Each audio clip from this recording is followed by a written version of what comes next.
Deux chiffres se heurtent brutalement. Un pays autrefois amputé de 40% de son territoire reprend en moins de 2 ans 92% de ses zones perdues. Cette inversion vertigineuse, née d'une décision jugée folle par certains, bouleverse toute lecture classique de la sécurité au Burkina Faso. Mais pourquoi ce basculement soudain concerne-t-il chacun d'entre nous? Et que révèle-t-il réellement du Paris d'Ibrahim Traoré? À l'horizon, une transformation silencieuse semble s'accélérer. Ce récit promet d'examiner, avec une précision froide, comment une réforme pénitentiaire devenue force militaire a redéfini les rapports entre justice, sécurité et souveraineté au Burkina Faso. Le bénéfice central, une compréhension claire et structurée d'un modèle de rédemption militarisé, permet de saisir pourquoi cette expérience fascine autant qu'elle inquiète. Dang Chuila, derrière chaque statistique se cache une tension profonde. L'audace de transformer 600 détenus en soldats capables de restaurer l'ordre dans un pays épuisé. Cette décision, portée par une urgence nationale, a fait naître un système hybride où centres de détention et casernes se confondent, où punition et opportunités s'entrelacent, et Sang Sang, un micro-hook, persiste. Si ces hommes ont permis de réduire de 37% les attaques terroristes, que se passerait-il si cette dynamique s'inversait demain? La portée de cette interrogation ne s'arrête pas à la seule dimension sécuritaire. Elle engage l'avenir politique, social et moral d'un État qui tente de se reconstruire hors des cadres traditionnels. Deux révélations émergent d'emblée. En moins de 2 ans, une baisse de 37% des attaques terroristes s'est produite et 600 détenus ont été transformés en soldats après une formation intensive. Ces chiffres, placés côte à côte, forment le premier socle concret permettant de comprendre l'originalité radicale du modèle voulu par Ibrahim Traoré. Kongluk, le pays sortait d'une période d'épuisement extrême. Près de 40% du territoire échappait encore au contrôle de l'État, les forces de sécurité étaient débordées et les communautés rurales vivaient sous la menace quotidienne d'attaques armées. Le Burkina Faso semblait alors glisser vers un effondrement structurel, pris entre la fragmentation du territoire et une économie en déclin. Dans ce contexte de rupture, la stratégie adoptée par les nouvelles autorités n'a pas consisté à renforcer les murs des prisons, mais à en renverser la logique même. Les centres de détention, auparavant symboles de stagnation punitive, ont été convertis en espaces de discipline et d'apprentissage militaire.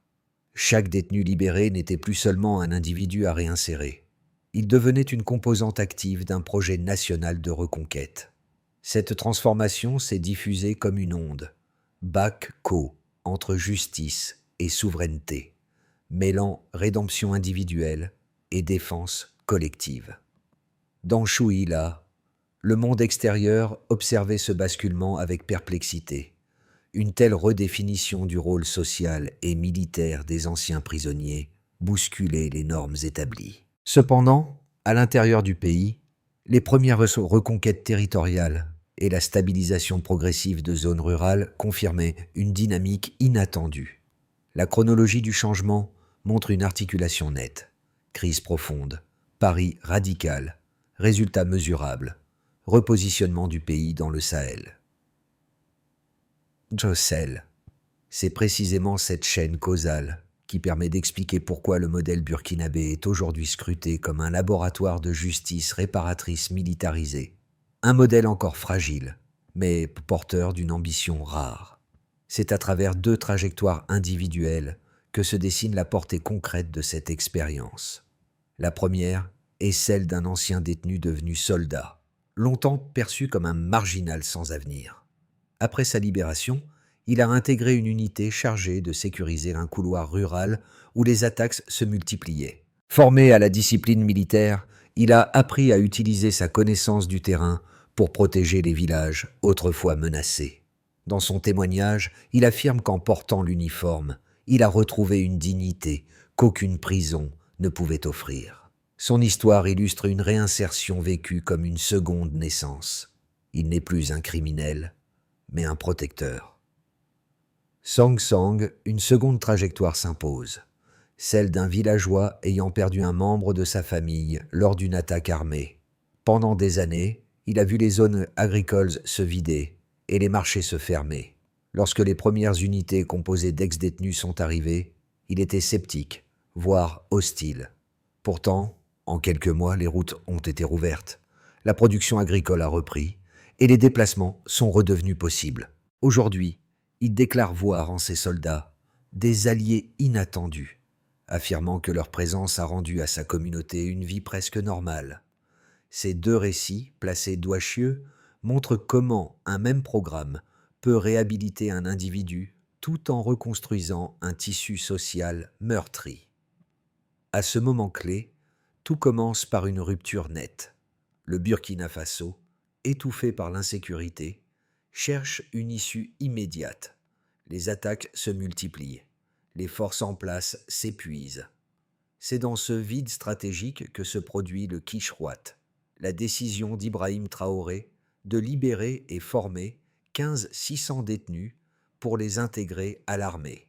Un geste abrupt, un geste jugé risqué, mais un geste qui, dans l'urgence, devient la seule alternative viable pour éviter un effondrement total. La mécanique se met en route en quelques semaines. Les prisons sont vidées méthodiquement. Les nouveaux soldats reçoivent un uniforme, une formation accélérée, un encadrement serré. Ils rejoignent des unités déjà éprouvées par des mois de combat. L'idée est simple, presque brute.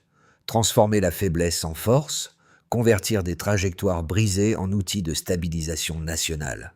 Dans certaines régions, ces troupes hybrides deviennent l'unique barrière entre les villages et les groupes armés. Puis arrive le chaos Trao.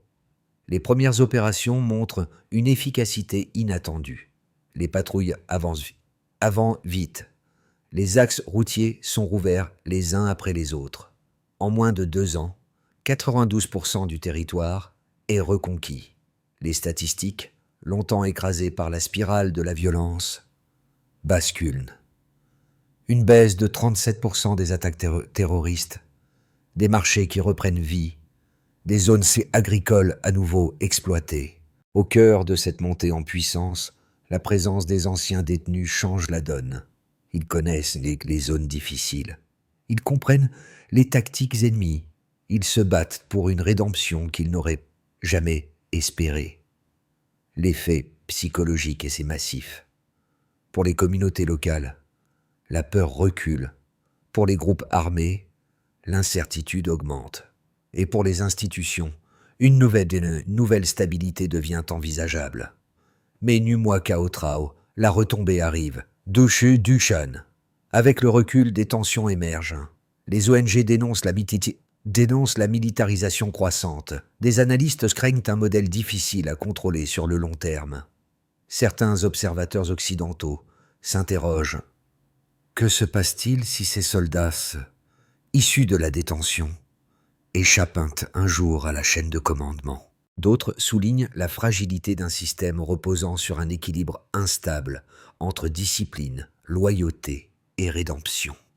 Le débat se durcit, tiraillé entre résultats spectaculaires et risques structurels. Sur le terrain, la Duchamp intime. Les villages revivent Go, mais gardent en mémoire les années de terreur. Les soldats réhabilités, malgré leur transformation, portant encore la trace de leur passé.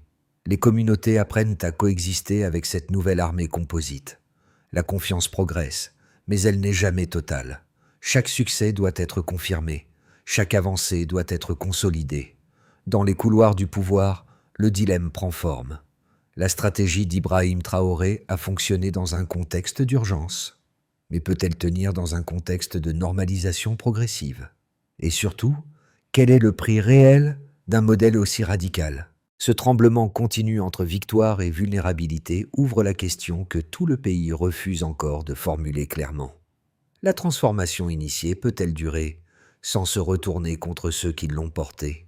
La dynamique se lit d'abord dans un écart net, du chaos territorial à une reconquête de 92% du pays, un glissement mesurable qui montre comment un État proche de la rupture a retrouvé une capacité d'action structurée.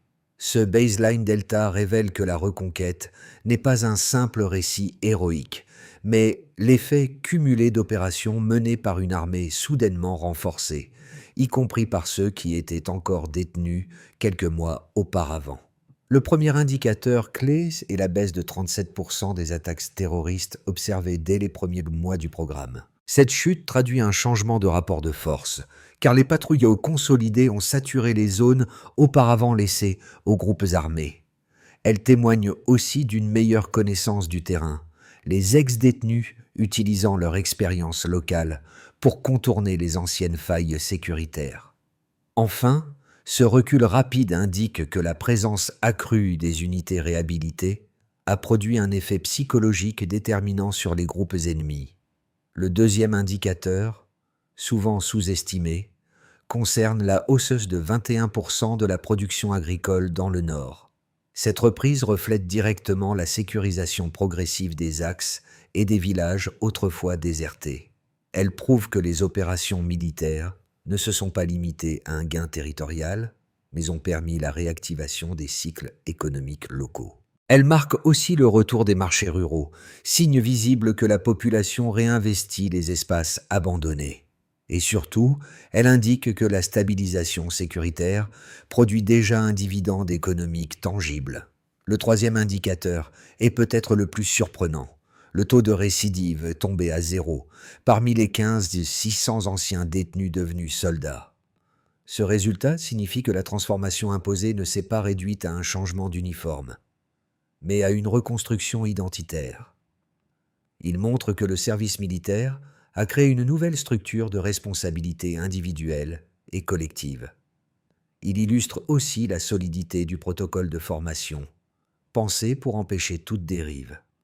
Et enfin, il souligne que la rédemption reste possible lorsque l'État propose un cadre clair et exigeant. Dang Chuila, l'agrégation de ces trois mesures ne dessine pas qu'un progrès sécuritaire. Elle met en lumière un changement systémique voulu par Ibrahim Traoré. Le dispositif repose sur l'idée que la reconstruction d'un pays passe par la transformation d'individus longtemps mis à l'écart, puis réinscrits dans un effort national commun. Ce socle quantifiable modifie la perception du pays à l'intérieur comme à l'extérieur, révélant un modèle cohérent malgré ses risques structurels.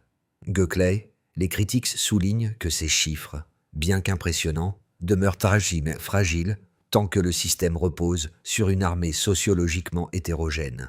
Il rappelle que la durabilité d'un tel modèle dépendra de la discipline interne et de la capacité de l'État à maintenir un encadrement strict. Il questionne aussi la possibilité de reproduire cette expérience sans surcharge militaire ou dérive autoritaire.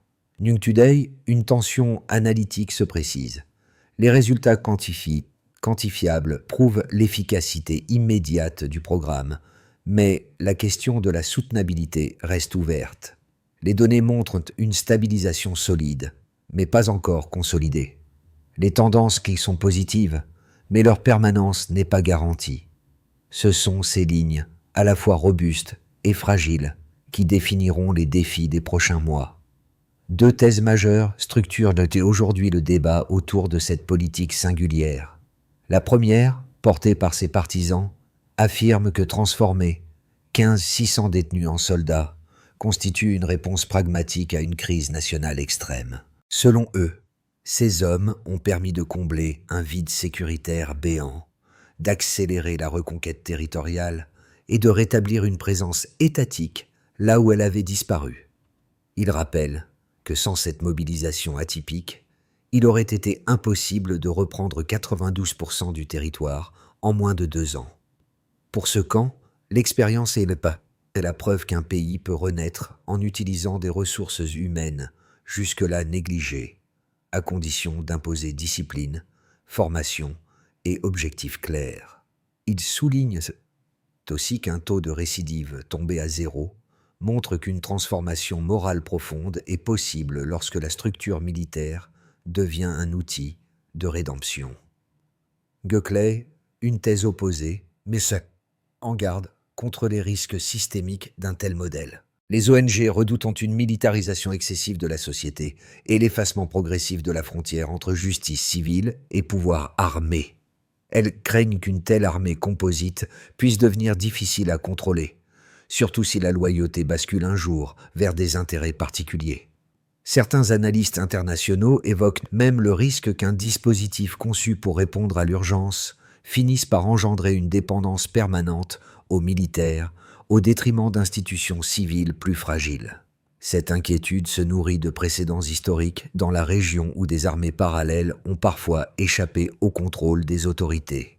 Une réponse s'est dessinée à partir des données elles-mêmes. Pour l'instant, la cohésion interne semble tenir précisément parce que les résultats concrets, baisse des attaques, reprise économique, absence de récidive, renforcent la légitimité du modèle. Les critiques soulignent ces risques, mais les chiffres montrent qu'il n'a pas encore dérivé. Les partisans vantent ses succès, mais les tendances fragiles rappellent que rien n'est définitif. Ces deux lectures, loin de s'annuler, obligent à reconnaître que l'expérience fonctionne aujourd'hui, mais sous conditions strictes et toujours révisables. Un basculement silencieux apparaît. Au milieu de cette trajectoire, une réalité moins visible remonte à la surface. Les centres de détention transformés en écoles militaires ne produisent pas seulement des soldats, mais une nouvelle élite disciplinaire issue des marges. Dans Shui, ces unités réhabilitées, longtemps considérées comme un pari désespéré, deviennent progressivement des relais d'autorité dans des zones où l'État n'existait plus. Kongluk, une modification d'équilibre s'opère. Les communautés ne perçoivent plus ces anciens détenus comme des menaces, mais comme des médiateurs capables de rétablir des routines vitales, marché, route, récolte. Ce glissement tamtoquois les régions rurales redéfinit le rôle même de l'armée dans la reconstruction sociale. C'est ici que l'intention d'Ibrahim Traoré prend une dimension inattendue. La réinsertion n'est plus un simple outil sécuritaire, mais un pivot entre justice réparatrice et souveraineté territoriale. Tuignien, cette montée en responsabilité crée une dette de confiance fragile, encore réversible au moindre dérapage. Ce midpoint montre ainsi un modèle en pleine ascension, mais suspendu à la discipline collective de ceux qui portent désormais l'uniforme. Les effets concrets de cette politique se déploient désormais dans 4 sphères distinctes, chacune révélant une facette du bouleversement initié par Ibrahim Traoré. Pour l'État, la première conséquence est institutionnelle. La reconquête de 92% du territoire a permis de rétablir une présence administrative dans des zones laissées vacantes pendant des années. Les préfets reviennent, les écoles rouvrent et les axes logistiques reprennent vie. La baisse de 37% des attaques terroristes offre aussi un espace de respiration pour reconstruire les infrastructures de base. Routes rurales, postes de santé, centres de ravitaillement. Göklai, cette expansion administrative exige une capacité de supervision accrue, puisque l'État doit désormais encadrer une armée plus large, sociologiquement hétérogène, dont une partie provient de la détention. La stabilité institutionnelle s'améliore, Nyungvan Mongman, car le système repose sur un équilibre délicat entre autorité civile et efficacité militaire. Pour les acteurs économiques, l'impact est immédiat. Le retour de la sécurité a permis la hausse. La hausse de 21% de la production agricole dans les zones du Nord, un signe clair que les terres abandonnées retrouvent leur utilité. Les marchés locaux rouvrent, les circuits de distribution se réactivent et les flux commerciaux redeviennent prévisibles. Les entreprises de transport reçoivent à nouveau des commandes régulières, tandis que les coopératives agricoles connaissent une croissance qui semblait impossible 2 ans plus tôt. Cependant, la dépendance aux unités militaires pour sécuriser les corridors économiques souligne que la reprise n'est pas encore autonome. La question centrale pour ce secteur reste: combien de temps cette stabilité restera-t-elle dépendante de troupes issues d'une réforme aussi radicale? Pour la population, l'effet le plus perceptible est la normalisation progressive du quotidien. Les villages anciennement désertés se repeuplent. Les enfants reprennent le chemin de l'école et les déplacements redeviennent possibles sans crainte permanente. Dans plusieurs localités, les habitantes témoignent d'un rapport nouveau avec ces anciens détenus devenus soldats, désormais perçus comme des protecteurs fiables. Le taux de récidive tombé à zéro renforce cette confiance, car il montre que ceux qui portent l'uniforme ont réellement brisé leur passé. Dans Chouïla, cette réconciliation sociale constitue l'un des socles les plus solides de la stabilité retrouvée. Mais elle repose sur une discipline collective qui ne doit jamais faiblir. À l'échelle régionale, l'expérience burkinabé attire l'attention. Les pays voisins observent avec prudence un modèle qui, en moins de 2 ans, a inversé une tendance à l'effondrement. Certains y voient une piste d'innovation pour lutter contre l'expansion des groupes armés dans le Sahel. D'autres, plus sceptiques, redoutent l'émergence d'un précédent, celui d'un État utilisant sa population carcérale pour reconstituer ses forces armées. Ngdat Sangsang, le succès actuel, donne au Burkina Faso un poids stratégique accru, repositionnant le pays comme acteur autonome plutôt que simple spectateur des dynamiques régionales. Ces 4 couches d'impact montrent un pays transformé, dynamique, mais encore suspendu à la capacité collective de maintenir une discipline ferme et une gouvernance vigilante.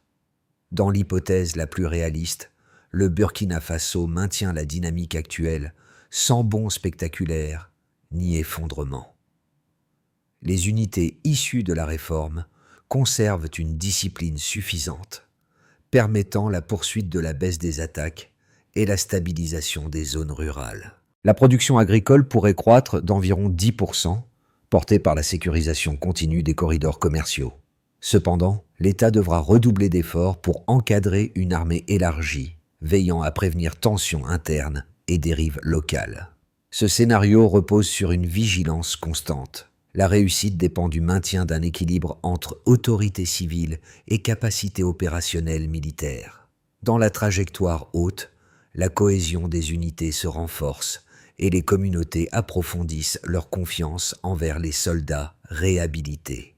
Les villages continuent de se repeupler, les marchés régionaux s'animent et l'économie retrouve un rythme qui n'avait plus été observé depuis des années.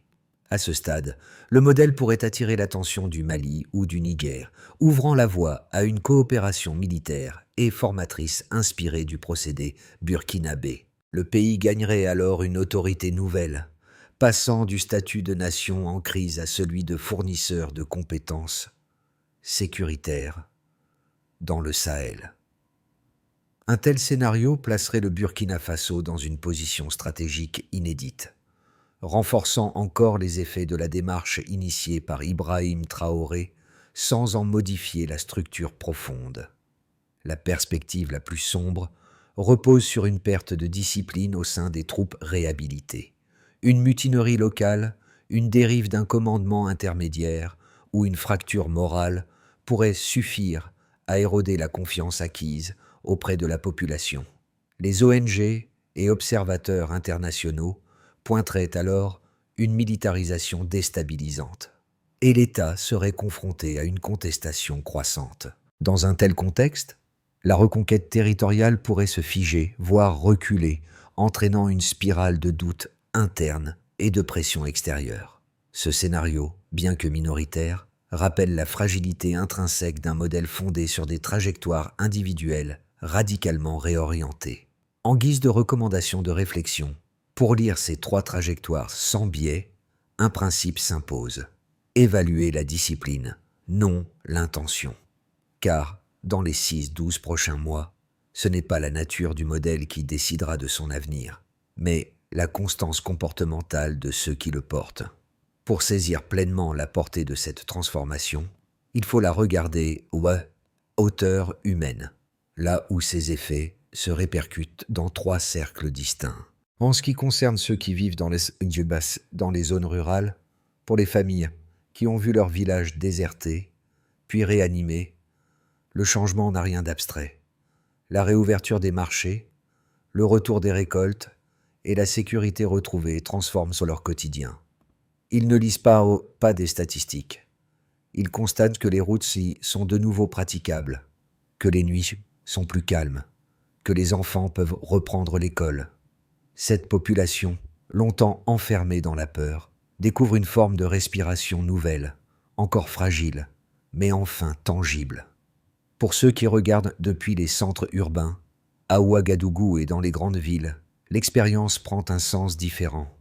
Les habitants voient dans ce modèle une affirmation de souveraineté, une manière de rompre avec la dépendance extérieure. Ils observent comment une politique risquée peut, sous certaines conditions, devenir un levier de reconstruction nationale.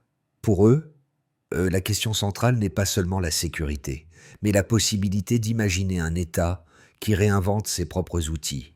Quant à ceux qui ne sont pas directement touchés, mais qui cherchent à comprendre, étudiants, fonctionnaires, analystes locaux, tous scrutent cette trajectoire comme une étude de cas vivante. Ils y voient la preuve que la rédemption peut devenir un instrument de politique publique, mais aussi un rappel que tout modèle repose sur la discipline collective. Cette catégorie, souvent oubliée, joue pourtant un rôle crucial. C'est elle qui façonnera le récit, qui décidera si cette expérience est perçue comme un tournant ou comme une parenthèse. En croisant ces trois perspectives, une idée s'impose. La réussite ne se mesure pas seulement sur le terrain, mais aussi dans la manière dont une société accepte d'intégrer ses propres contradictions. Pour que le modèle initié par Ibrahim Traoré survive à son propre élan, une architecture de consolidation s'impose. Elle doit être précise, mesurable et capable d'éviter toute dérive structurelle. 5 étapes en constituent l'ossature. Les centres de formation doivent être placés sous une gouvernance partagée. Cette supervision croisée réduit le risque de militarisation incontrôlée.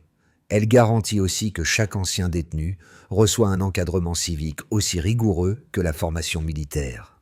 La cohésion actuelle repose encore sur l'urgence initiale. Il faut désormais un code disciplinaire unifié, incluant évaluation mensuelle, chaîne de responsabilité et procédure de signalement. Ce cadre précis permettra de maintenir la loyauté interne et la transparence opérationnelle.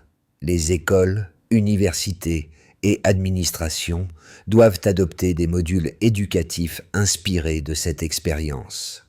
Enseigner service, dignité et responsabilité crée un socle moral partagé. Cette diffusion large assure que la réinsertion n'est pas seulement militaire, mais sociétale. Le Burkina Faso peut étendre son expertise au Mali ou au Niger. Nungfaïju Kimswa. Toute coopération doit être graduelle, documentée, limitée dans son périmètre.